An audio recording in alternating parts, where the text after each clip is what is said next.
Awaken your shadow. The truth sets some people free. It offends everyone else. By Seth, the Red Neo, Cherupak.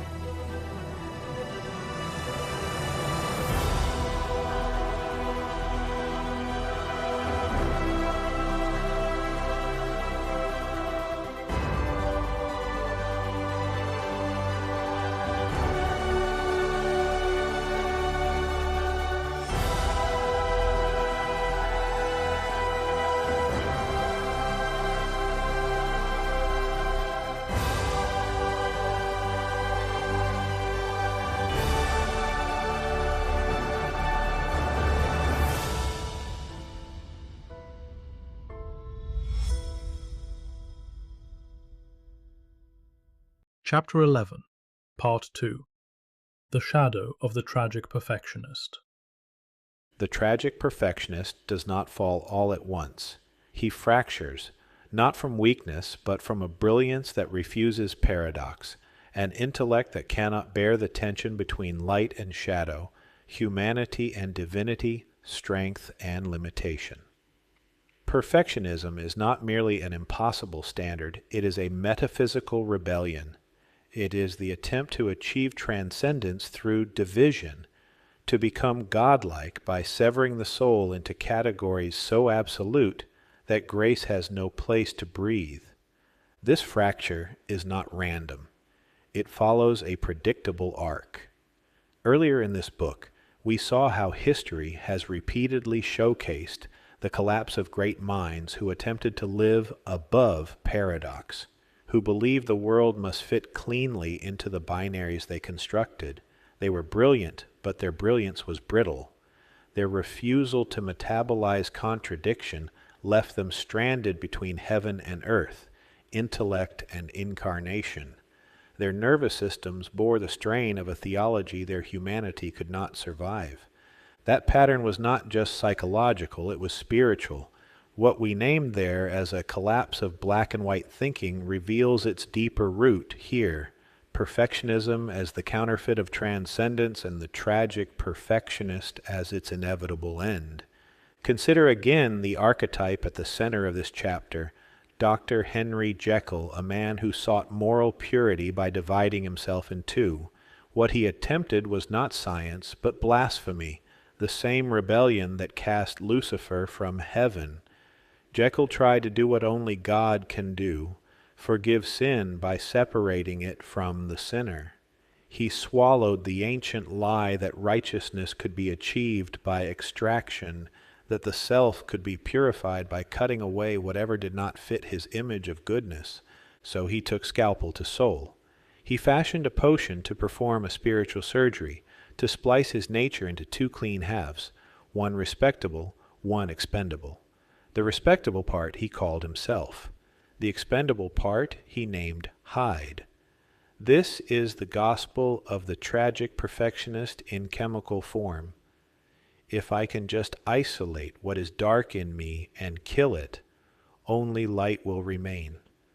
But light cannot be manufactured by violence. In attempting to destroy his darkness, Jekyll empowered it. In splitting himself, he multiplied himself. Hyde was not an aberration, he was the truth Jekyll refused to integrate. He was the concentration of everything Jekyll condemned in himself, distilled into a form that no longer recognized restraint. This is the anatomy of tragic perfectionism, the pursuit of godlike purity through fracture, and fracture always begets collapse. When the soul rejects paradox, it creates idols to compensate. One idol is purity, the other is condemnation. The tragic perfectionist oscillates between these poles, attempting to rise above humanity and then punishing himself for failing. Each collapse intensifies the next ascent until the pendulum becomes a wrecking ball. History is littered with men whose lives followed this arc. Friedrich Nietzsche, whose fiery dialectics, God versus nothingness, Übermensch versus herd, made him a philosophical titan, but left him stranded in the void between them. Unable to hold contradiction, his genius imploded into madness. Isaac Newton, whose binary vision of truth and heresy drove revolutionary discoveries in physics, but whose absolutism fostered paranoia and bitter theological obsessions. Arthur Schopenhauer, whose view of life as suffering left no room for mystery, play, or joy, his clarity came at the cost of communion. Ludwig van Beethoven, tormented by deafness and perfectionism, watched his life swing between extremes, either a divine mission or utter failure. The same fire that fueled his compositions scorched his peace. Nikola Tesla's obsessions followed suit, pure, uncompromising, otherworldly, and ultimately led him into isolation and hallucinations. Emile Cioran distilled despair into genius, but confessed that his black and white vision made him an insomniac prisoner of his own mind. What unites these men is not only greatness, but a psychic architecture that could not tolerate gray. Paradox felt like betrayal, mystery felt like threat, humanity felt like contamination. Their souls became battlegrounds between the ideal and the real, between the purity they demanded and the imperfection they could not escape. Each, in his own way, became possessed not by spirits, but by ideas so totalizing they left no sanctuary for nuance, no quiet room where weakness could simply be human. Their minds cracked under the weight of their own inflexibility. This is not random madness. It is the inevitable result of a soul that has forgotten how to be human while trying to be holy. Lucifer was the first tragic perfectionist. He did not fall because he loved darkness. He fell because he loved light too narrowly, believing that purity could exist without paradox, that glory could exist without humility, that divinity could exist without obedience. He refused creaturehood. He refused dependence. He wanted radiance without surrender. His perfectionism birthed his pride, and his pride birthed his exile. This is why perfectionism is the shadow of transcendence. It is not the opposite of the crown, it is its counterfeit. It seeks elevation without transformation, purity without integration, ascent without incarnation. Lucifer wanted the throne without the bowing. He wanted to reflect nothing. He wanted to originate. Every tragic perfectionist reenacts this fall on a smaller stage. Like Lucifer, they demand a universe without complexity. Like Jekyll, they attempt to surgically remove the shadow instead of redeeming it. Like the brilliant minds we have considered, they attempt to divide reality into categories so stark that the soul suffocates inside them. The fall of the tragic perfectionist is never simply a fall into darkness. It is a refusal to receive light as grace rather than achievement. The principle of vibration exposes why this cannot work. Nothing in creation is static. Everything moves, everything vibrates, everything exists in degrees. Transcendence is not a frozen state of permanent clarity. It is a living movement of awareness that can hold both light and shadow without collapsing. It is the ability to stand in the tension between opposites and remain aligned with spirit. Perfectionism cannot tolerate this motion. It seeks to arrest the wave at its highest point and call that state spiritual. It dreams of a life where you never feel fear, never feel doubt, never miss a step, a still frame of purity.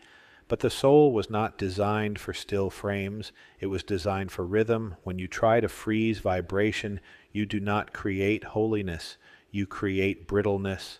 Perfectionism is spiritually unsustainable. The human nervous system cannot live in absolutes. Truth is not static. Growth is not linear. Grace is not binary. To live without paradox is to live without breath. The tragic perfectionist begins to suffocate under his own standards. From here, he inevitably descends into one of two forms of collapse. The first is self-pity, the despairing belief that he will never be pure enough to be worthy of love or calling. The second is self-righteousness, the delusional belief that he already is. These are not opposites, they are reciprocals. The perfectionist flips between them endlessly, unable to stabilize in humility. Self-pity says, I am uniquely broken. Self-righteousness says, I am uniquely right. Both keep the self at the center. Both sever relationship with grace. This is why pride is the sin at the core of perfectionism. Not only the pride that boasts, but the subtler pride that believes its wounds are too special for healing, its failures too unique for forgiveness. The tragic perfectionist can say, I am the worst, with the same self-absorption as the one who says, I am the best.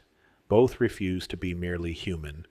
Comparison becomes the tragic perfectionist's daily liturgy. He measures himself against everyone and everything. Comparison distracts him from his own soul, demoralizes his courage, and discourages his intimacy with God. He either exalts himself over others or despises himself beneath them, but rarely stands beside them. In this posture, even discernment becomes a weapon. Jesus exposed this pattern with surgical clarity. Why do you look at the speck of sawdust in your brother's eye and pay no attention to the plank in your own eye? How can you say to your brother, let me take the speck out of your eye, when all the time there is a plank in your own eye?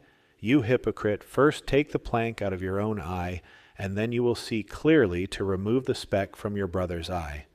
Matthew 7:3-5, NIV. The tragic perfectionist cannot obey this teaching because he cannot look inward without condemnation. He cannot separate self-examination from self-attack. He cannot repent without self-hatred. He cannot grow without shame. Rest feels like failure. Gentleness feels like compromise.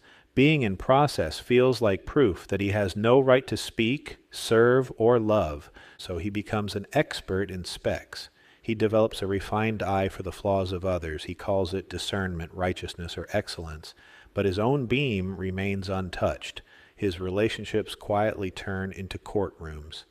The people in his life become defendants in trials they never agreed to attend, measured against standards he cannot even meet himself. The third entity, the living field between souls, suffers under this scrutiny.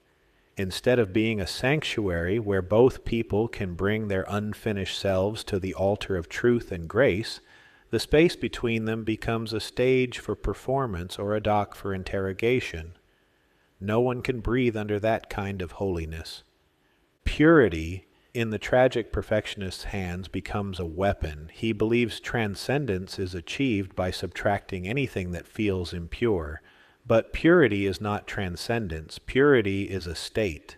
Transcendence is a posture. Purity seeks to avoid contamination. Transcendence seeks to transfigure it. Purity requires withdrawal. Transcendence requires engagement. Purity fears the shadow. Transcendence integrates it. This is why the tragic perfectionist fails. He seeks transcendence through subtraction, cutting away what he thinks is unholy. But transcendence is achieved through integration, through uniting the lower and higher, flesh and spirit, limitation and grace. The ladder to heaven is built from paradox. The ascent is internal. The posture is humility. Dr. Jekyll embodies every trait of the tragic perfectionist. He seeks purity without humility. He seeks transcendence without grace. He seeks to destroy his shadow rather than understand it. He believes he can separate good from evil by force of intellect. He believes he can transcend humanity without passing through surrender.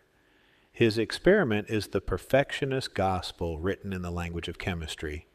If I can eliminate my imperfection, I will finally be free. But in doing so, he creates a monster who has no capacity for grace. Hyde is not Jekyll's moral opposite. He is Jekyll's moral concentration, the condensed shadow of a man who refused paradox. He is everything Jekyll judged in himself, unrestrained by conscience, context, or community. He is what happens when shame is given its own body. Every tragic perfectionist risks creating his own Hyde, an exile of his own making. Sometimes Hyde appears as a secret addiction, sometimes as explosive rage that seems out of character. sometimes as a double life carefully walled off from public view, sometimes as a private despair that no amount of public piety can touch. Wherever the perfectionist has said, "This part of me must never exist," Hyde waits. The tragic perfectionist believes his enemy is failure, flaw, or shadow, but his real enemy is humility, because humility is the only path to transcendence. Humility dissolves the illusion of perfection. It embraces paradox. It integrates the shadow. It restores vibration. Humility does not say nothing in me is dark. Humility says nothing in me is beyond the reach of grace. It does not deny fracture. It lets grace move into the fracture and make of it a window instead of a wound. This is why the gospel of Jesus stands in such sharp contrast to Lucifer's fall and Jekyll's experiment. Christ is the anti-tragic perfectionist. Though he was in the form of God, he did not consider equality with God something to be grasped, but emptied himself, taking the form of a servant. Philippians 2:6-7. He did not ascend by dividing himself from humanity. He transcended by entering humanity fully and letting obedience refine him even unto death. Lucifer grasped, Jekyll cut, Jesus emptied. The tragic perfectionist cannot imagine this path because it offends his deepest instinct to control, yet this is the only path that does not end in fracture. Transcendence is not seized, it is received. It is what happens when the self finally admits it is not God and stops trying to be. The tragic perfectionist is not doomed. His fall is not final. His fracture is not fatal. His collapse is an invitation. Perfectionism breaks so that transcendence can be born. Every shattering creates the conditions for surrender. Every contradiction becomes a portal into higher truth. Every failure becomes a moment where the soul can finally whisper, "I cannot save myself by dividing myself." This is the beginning of wisdom, not the erasure of shadow, but the willingness to let light and shadow meet in the same heart under the gaze of God. Truth will always divide light from darkness, it must, but only grace can integrate and transfigure what truth exposes. The tragic perfectionist loves truth without grace, division without reconciliation. That is why his story bends toward collapse. Yet collapse is not the end of the story. It is the moment when the tower of self-made holiness crumbles and the possibility of becoming a temple finally appears. When the tragic perfectionist lays down the scalpel he once used to dissect himself, he discovers that grace has been waiting, not to purify him through exile, but to integrate him through love. He discovers that God never asked him to be perfect, only transparent. He discovers that the light he sought was always trying to shine through the cracks he most resented. This is the arc of the tragic perfectionist, from fracture to surrender, from collapse to clarity, from blasphemy to blessing. He breaks, but he breaks open. And in that opening, the transcendent self finally rises, not as a spotless statue above the world, but as a living bridge between heaven and earth, where even the shadowed parts of the soul are invited to vibrate in the music of grace. New subheader, Perfectionism and the Dark Feminine. The dark feminine expression of the tragic perfectionist does not begin with rage at the world. It begins with disappointment in herself. Before she judges others, she judges her own humanity as a flaw in the design. She learns early that being loved seems to require being impressive, agreeable, spiritual, or good at all times. Ordinary need feels like weakness. Honest mess feels like danger. Somewhere along the way, she quietly makes a vow. If I can just get myself right, no one will leave, no one will be disgusted, God will have no reason to be disappointed. This vow does not sound like rebellion, it sounds like devotion. She prays harder, tries harder, reads more, apologizes more. Teachers, parents, or pastors often praise her conscience. She becomes the girl who always cares too much, the woman who takes every burden, the friend who never forgets anything except herself. On the surface, this looks like sensitivity and virtue. Beneath the surface, it is Lucifer's favorite counterfeit taking root, the lie that love can be earned through fawning or flawlessness. The dark feminine perfectionist does not lash out at first. She contracts. She turns every standard inward like a blade. She watches other people's warmth, spontaneity, or authority and concludes that something in her is wrong. She studies herself like a problem that must be solved before she can relax. Rooms become mirrors. Every raised eyebrow is a verdict. Every silence is a sentence. She absorbs the mood of a space and quietly assumes she caused it. Over time, this vigilance chisels itself into her nervous system. The body becomes a scorecard for imagined failures, a tightness in the throat when speaking, as if every word must pass inspection, a churning in the gut before simple social encounters, a floating anxiety at bedtime, replaying conversations to hunt for missteps. She calls this being conscientious. It is not conscientiousness. It is self-surveillance. Her inner dialogue sounds less like a conscience and more like an inquisition. You should have known better. You made that weird. You talked too much, or not enough. You're not as spiritual/wise/kind as they think. At first, this monologue drives her to try harder. She perfects her persona, the good daughter, the model student, the reliable friend, the spiritually awake partner. Compliments bounce off her armor, but criticism pierces it like a spear. She cannot metabolize praise because she secretly believes that if people saw her as she really is, they would recoil. This is the first fracture. Her outer life begins moving out of sync with her inner world. The more together she appears, the more chaotic she feels. The more she is celebrated for her light, the more ashamed she becomes of any shadow. Vulnerability starts to feel like a trap. If she reveals her actual fears, doubts, or desires, she risks losing the identity that keeps her safe. So she polishes, she curates, she becomes fluent in the language of insight, empathy, and revelation. In spiritual spaces, she can quote scripture, teachers, or mystics. In therapeutic spaces, she can name every pattern and trauma response. But gradually, knowledge becomes costume. It lets her speak about growth without passing through the rawness of it. Her life fills up with shares and breakthroughs that generate resonance in others while leaving her unchanged. This is where the dark feminine perfectionist begins to devour herself. Because she cannot reconcile her humanity with her image, she starts despising the very parts of her that make love possible: need, dependence, confusion, longing, anger. She hides these not only from others, but from herself.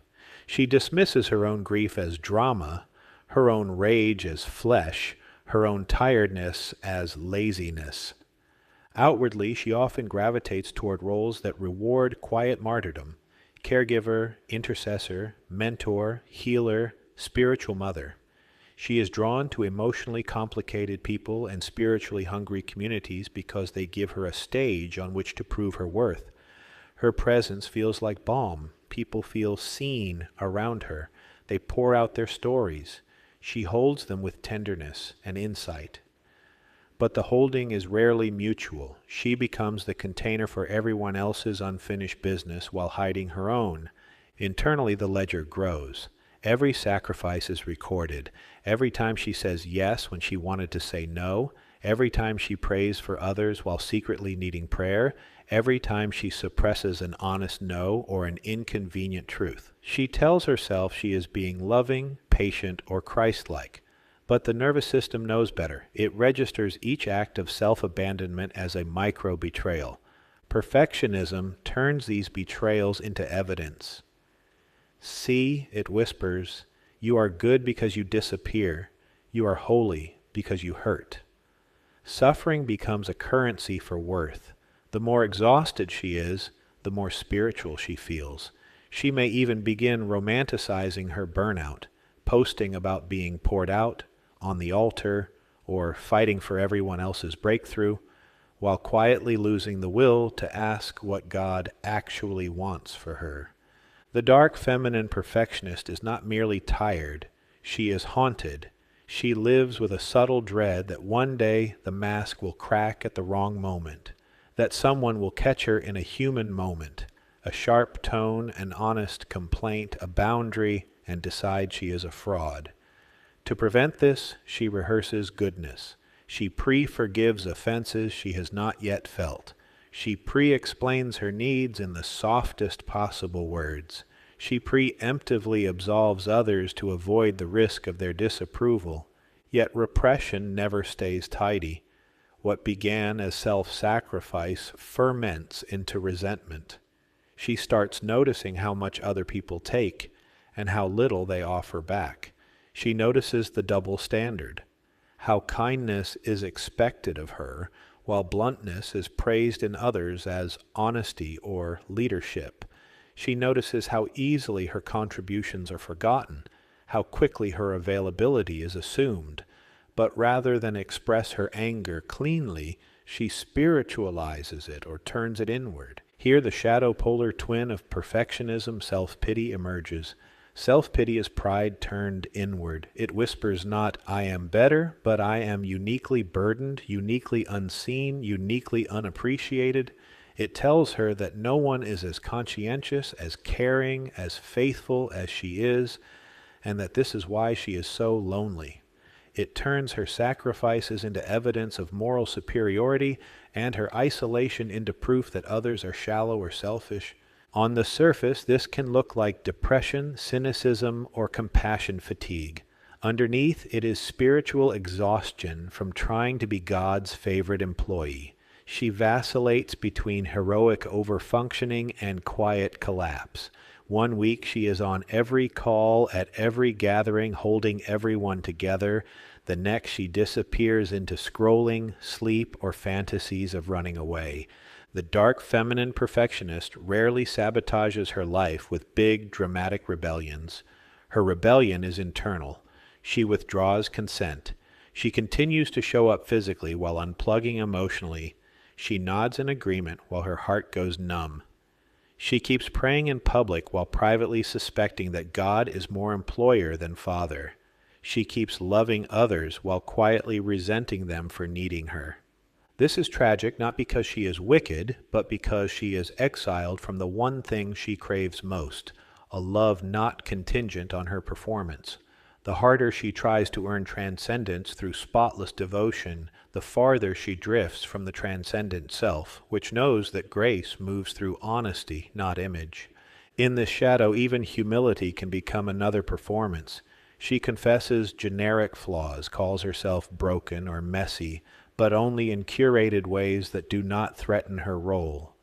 She may tell stories of past failures she has already metabolized while leaving current, living tensions unspoken. The people around her see transparency. Her body feels concealment. The dark feminine perfectionist is not beyond redemption, but in this chapter she is not being fixed. She is being revealed. She is the part of the tragic perfectionist that collapses inward, turns standards into self-harm, and mistakes martyrdom for holiness. She is the one who believes that if she could just disappear enough, God and everyone else would finally be pleased. And that is the real tragedy, not that she fails to become perfect, but that she comes to believe disappearance is the price of being loved. New subheader, Perfectionism and the Dark Masculine. The dark masculine expression of the tragic perfectionist does not begin with collapse. It begins with conquest. Where the dark feminine perfectionist internalizes impossible standards as self-attack, the dark masculine projects them outward as law. He does not start by asking, what is wrong with me? He starts by asking, what is wrong with everyone else? At his core, he carries the same fracture, an inability to tolerate paradox, weakness, or ambiguity. But instead of turning that intolerance inward, he builds a world in which his discomfort with imperfection becomes everyone else's burden. He becomes the enforcer of purity, moral, doctrinal, aesthetic, ideological. What he cannot reconcile in himself, he tries to regulate in others. His story often begins in a familiar way. The boy who discovered that excellence brought safety. Perhaps achievement quieted chaos at home. Perhaps knowledge earned respect. Perhaps spiritual performance drew praise. He learned that being right felt safer than being vulnerable. Over time, correctness became his currency, certainty his shield. He built an identity around being the one who gets it. As he grows, that identity hardens into persona, the theologian, the activist, the expert, the strategist, the visionary leader. He becomes fluent in systems, doctrinal systems, political ideologies, business frameworks, personal development maps. These give him the relief of structure in a world that feels too fluid, too painful, too unpredictable. He mistakes his ability to categorize reality for authority over it. Externally, he may look disciplined, principled, even sacrificial. He works long hours. He demands much of himself. He lives with a sense of mandate to restore order, defend truth, protect others from deception. Internally, however, his perfectionism is driven by a quieter terror, the fear that if he ever loosens his grip, everything will fall apart and his own inadequacy will be exposed. To avoid that exposure, the dark masculine perfectionist narrows the world into binaries he can manage: pure/impure, sound/unsound, loyal/disloyal, orthodox/heretical, real/fake. Once divided, he assigns himself to the higher category and begins sorting others accordingly. This sorting feels righteous. It gives him relief. Complexity becomes an enemy. Nuance feels like compromise. Mystery feels like an insult. History offers many public theaters for this pattern. The religious inquisitor who burns people for the sake of their souls. The revolutionary who promises liberation while building a fresh set of chains. The ideological purist who destroys friendships, families, and institutions rather than admit that truth can survive disagreement. The perfectionist at the pulpit, the podium, or the comment thread, certain that salvation hinges on seeing exactly as he sees. In smaller, everyday arenas, he appears as this: the partner who corrects theology at the dinner table but cannot say, "I hurt you," without a footnote. The boss whose standards shift without notice, leaving employees perpetually inadequate yet somehow still dependent on his approval. The mentor who insists on total allegiance to his method, warning that other paths are dangerous, weak, or deceived.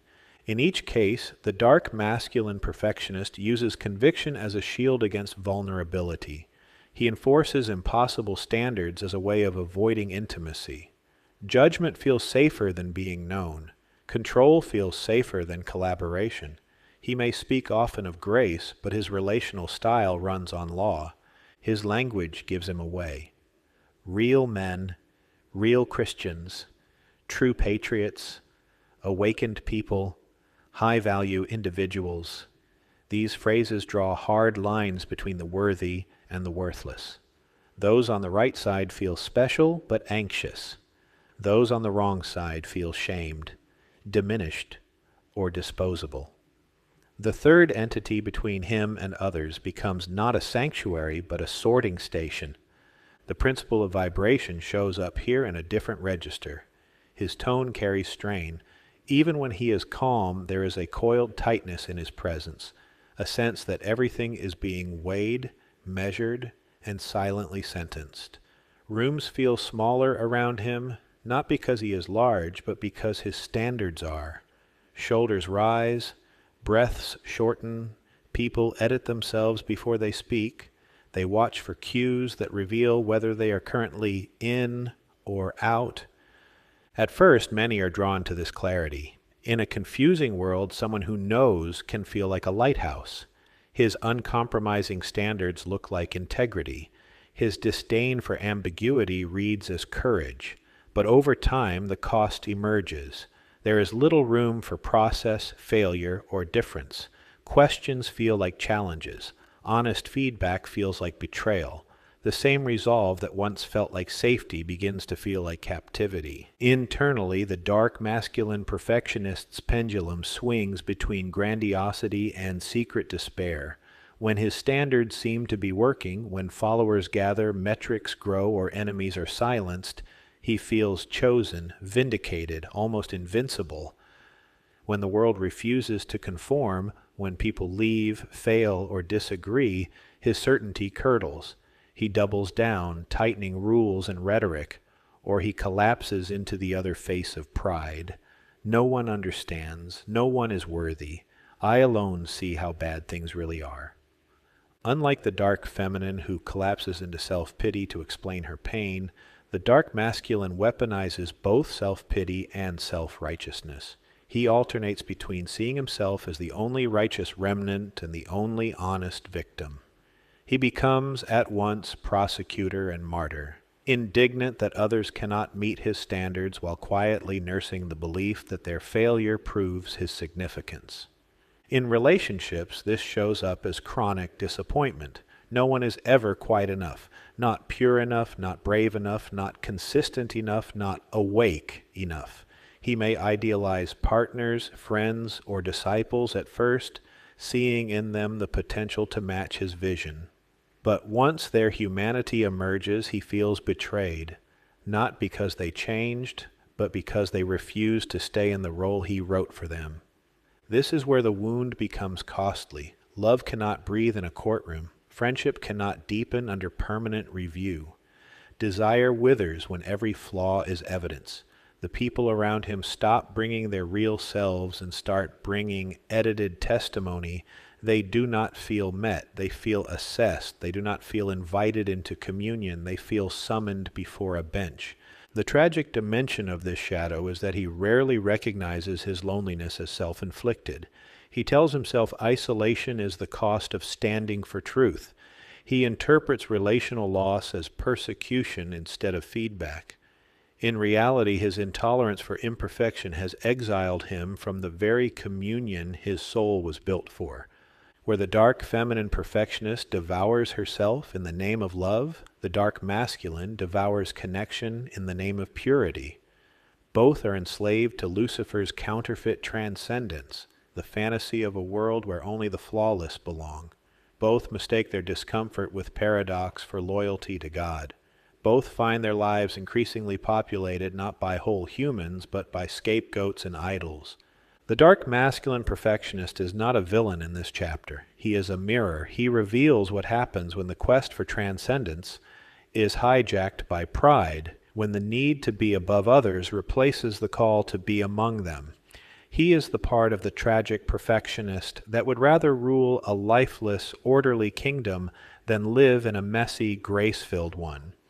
Together, these two faces of the tragic perfectionist, the collapsing dark feminine and the conquering dark masculine, form a single shadow, the refusal to let transcendence be a gift.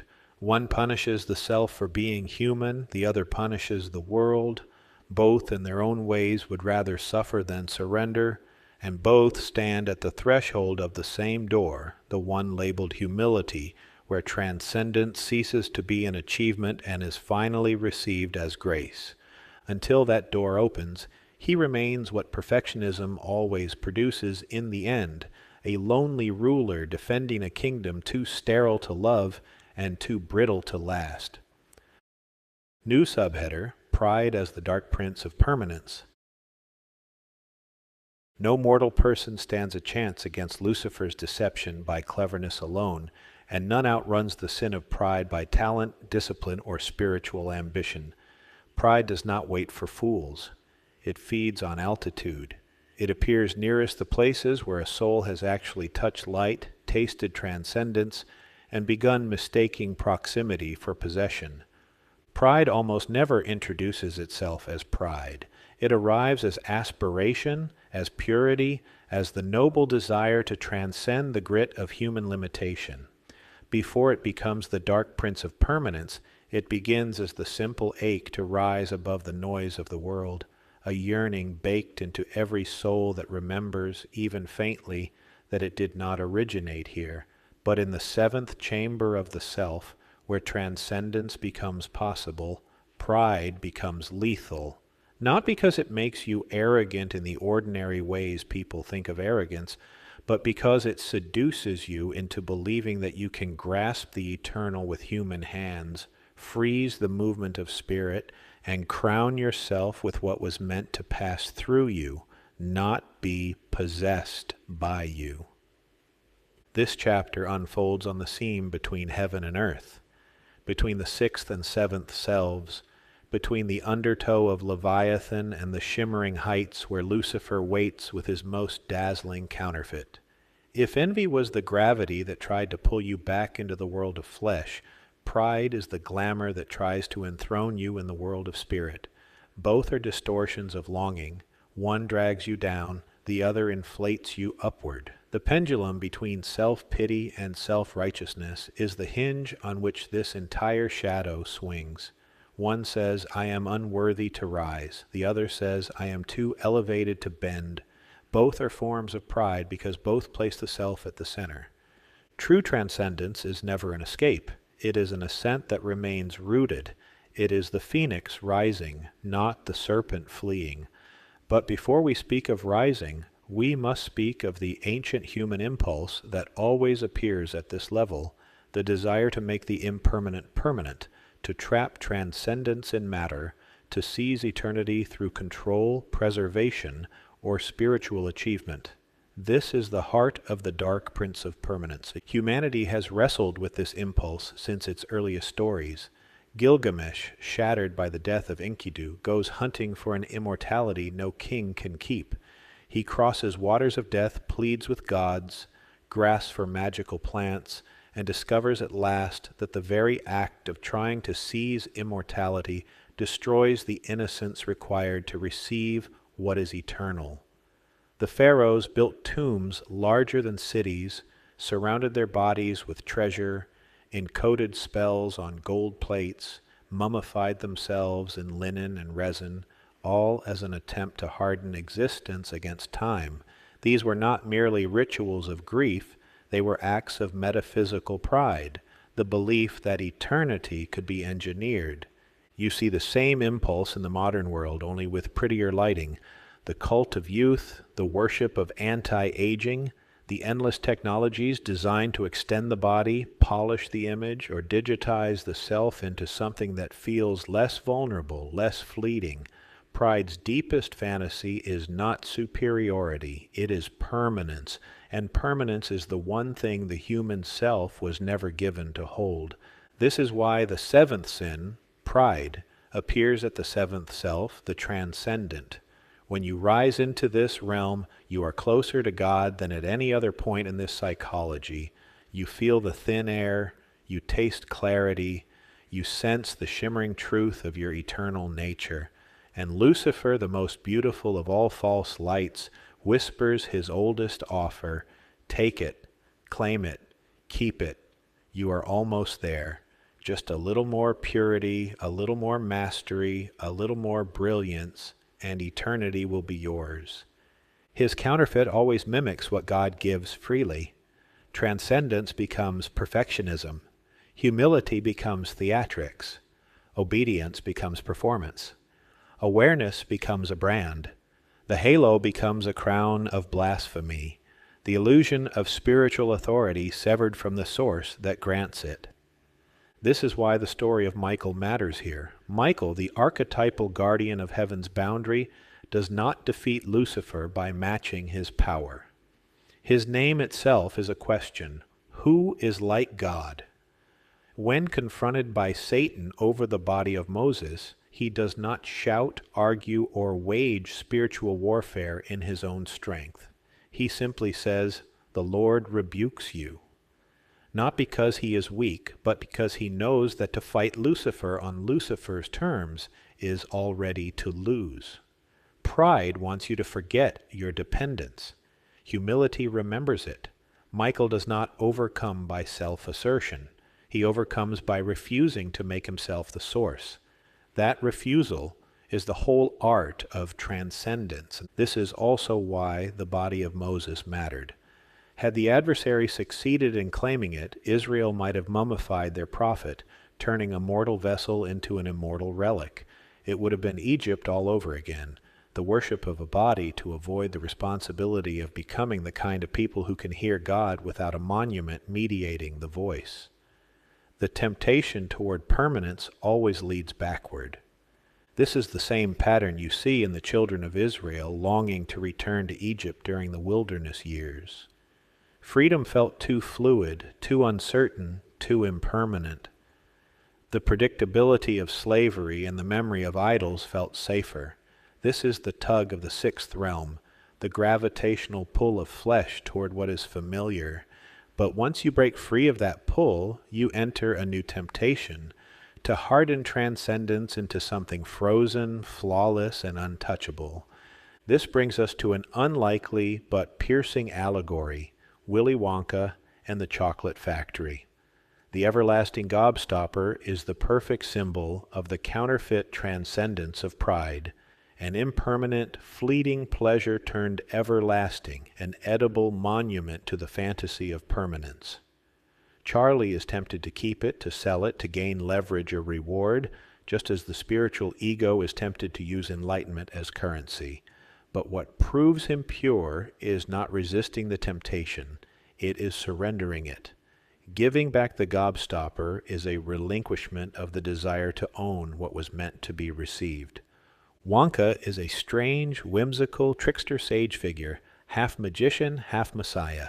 His factory is a world of delights that obey rules only he understands, and the inheritance he offers is not just wealth, it is stewardship.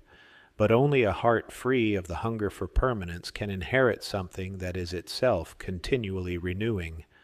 The gobstopper is the shadow of transcendence, the illusion that what is eternal can be held through control. Every spiritual tradition warns against this impulse in its own language. The Buddhist teachings on grasping, the Christian warnings against storing treasures on earth, the Taoist reminder that the moment you cling, you lose harmony. Pride is born at the intersection of revelation and self-importance. You see truth, and you grasp for it. This grasping is the essence of the seventh shadow, perfectionism. Perfectionism is not neatness or aspiration. It is the refusal to accept the impermanence of process. It is the insistence that transcendence must be permanent, controllable, and visible. It is the attempt to freeze the phoenix mid-flight, hold the flame without being burned, and rise without bowing. And nothing exposes these shadows more starkly than the split expressions of pride, the dark feminine and dark masculine. These are not genders, but energetic polarities, two ways the same distortion manifests, two faces of the same crown. The dark feminine perfectionist longs to dissolve herself into flawless devotion. She collapses inward, turning holiness into self-erasure, martyrdom, and submission to impossible standards. Her pride whispers, "If I disappear perfectly, I will finally be untouchable." This is pride in the language of self-pity. It is permanence achieved by negation. The dark masculine perfectionist longs to impose flawless order. He expands outward, enforcing purity, correctness, and unyielding certainty. His pride whispers, "If they all align with me, I will finally be unquestionable." This is pride in the language of righteousness. It is permanence achieved by domination. Self-pity and self-righteousness are the two poles of the same false transcendence. One makes you too low to be corrected, the other makes you too high to be corrected. Either way, you are unteachable. Either way, you cannot receive grace. Either way, you freeze. And freezing is pride's truest signature. At level 7, every movement of Lucifer's energy is an attempt to stop the motion of vibration, the seventh principle.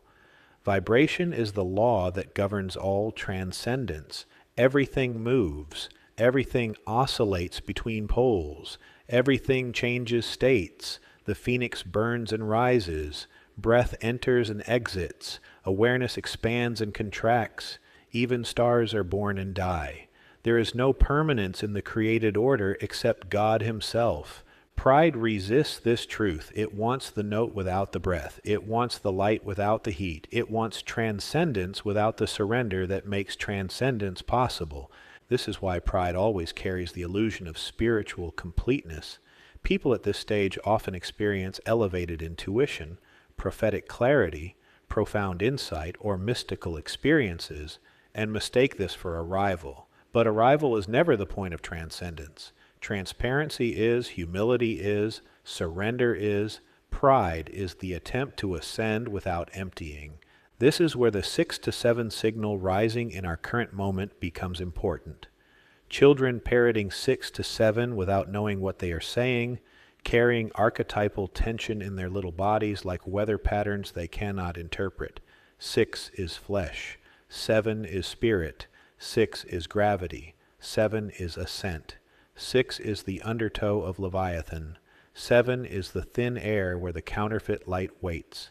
This cultural leak is not the point, but it is a clue. The collective psyche is vibrating at the seam between matter and spirit, between collapse and coronation. And that seam is precisely where pride whispers its most convincing arguments. Rise higher, shine brighter, stay above, become permanent. Children sense pressure before adults name it. They mirror what we ignore. A warning from spirit, a lure from the shadows, and the only antidote is humility, because humility returns you to movement. Humility is not groveling, it is transparency. It is the willingness to be seen by God as you are. It is the state that made Michael victorious, not by force, but by fidelity. Humility is the refusal to take the gobstopper into your pocket. It is the decision to let revelation shape you instead of letting you possess it. It is the surrender that keeps transcendence fluid instead of frozen.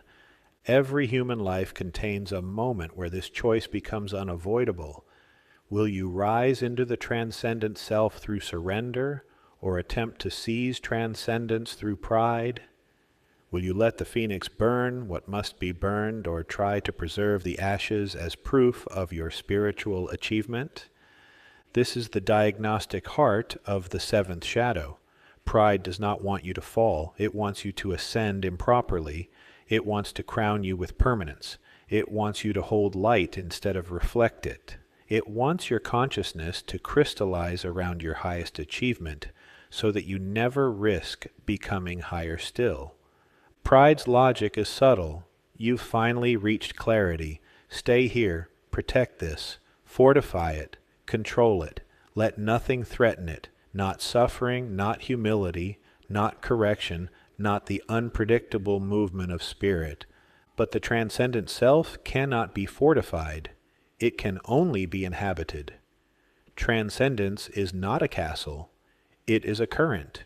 You cannot stay in it by gripping. You remain in it by vibrating with it, by letting the wind of God pass through you without resistance. Anything more rigid than humility will splinter under that wind. This is why prideful people often seem spiritually elevated yet increasingly brittle. Their insights are sharp, their revelations intense, their language powerful, and their lives suffocating. They lose flexibility. They lose warmth. They lose humanity. They develop halos with razor edges. The light they carry becomes cold, because to freeze the eternal is to lose the ability to feel it. So the question of the seventh realm is simple. Will you let transcendence move through you, or will you try to make it yours?